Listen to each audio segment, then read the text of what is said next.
Bonjour à tous, aujourd'hui on va découvrir un nouveau texte. Allez observer la vidéo.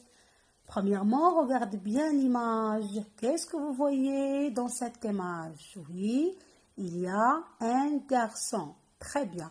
Le garçon est à côté de quoi? Qu'est-ce qu'il y a? Oui, il y a une grande bulle. Voilà. Et s'il pense, il réfléchit ou il parle? Oui, bien sûr, il parle, il raconte. Et regardez aussi, il y a une dame. Quelle est cette dame? Oui, c'est une grande mer. Et il y a aussi une croix. Voilà. Et après, il y a quoi?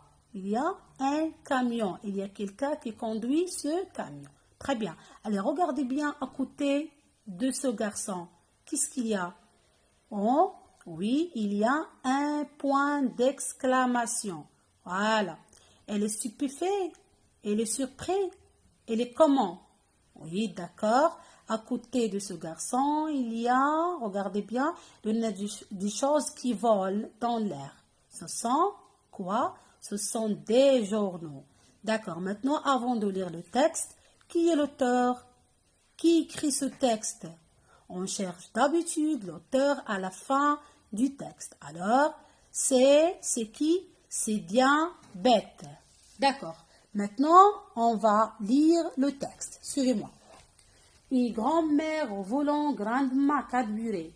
L'histoire se passe en Australie, de nos jours. Ma grand-mère conduit un semi-remorque appelé Tutsi.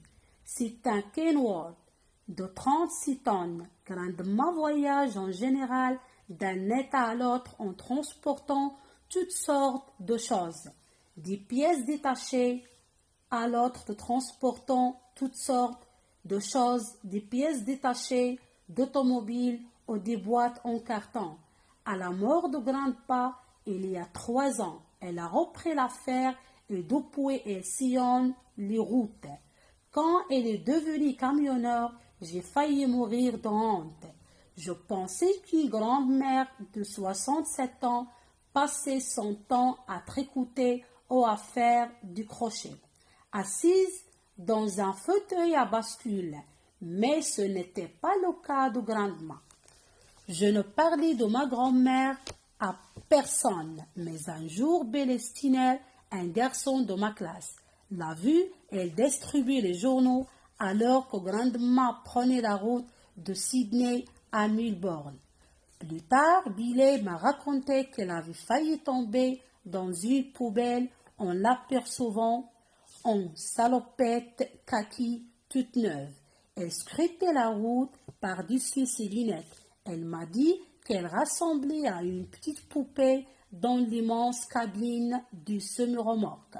En arrivant à l'école, Billy a propagé la nouvelle. Je me suis caché derrière la remise, ensuite à mourir. Mais Sheila Frank Bonheur m'a découvert. Je sais pour ta grand-mère Cadbury, m'a-t-elle dit. Mon prénom est Steven, mais on m'appelle Cadbury à cause de mes taches de rousseur qui, paraît-il, ont la couleur du chocolat. Qu'en penses-tu? Et je murmurai. Je trouve ça génial. Nous, les femmes, ne voulons pas rester plantées derrière un évier toute notre vie. Alors, voilà le texte.